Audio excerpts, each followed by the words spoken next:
Israel esperava um grande rei.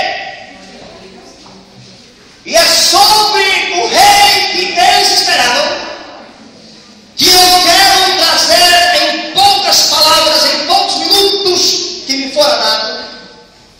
Eu quero falar sobre o rei que eles esperavam. Mas eu esperava que viria de uma pequena cidade chamada Nazaré.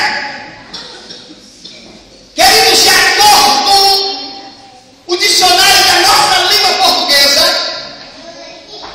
o vocábulo, a expressão, a escrita rei, ela significa aquele que é maioral, aquele que está acima de tudo em uma monarquia, aquele que é sábio, soberano. Esse é conhecido e é dado o nome dele, pastor Benedito, como o rei. Não existe ninguém maior ou mais soberano do que o rei. Se fôssemos aqui falar sobre alguns reis que apareceram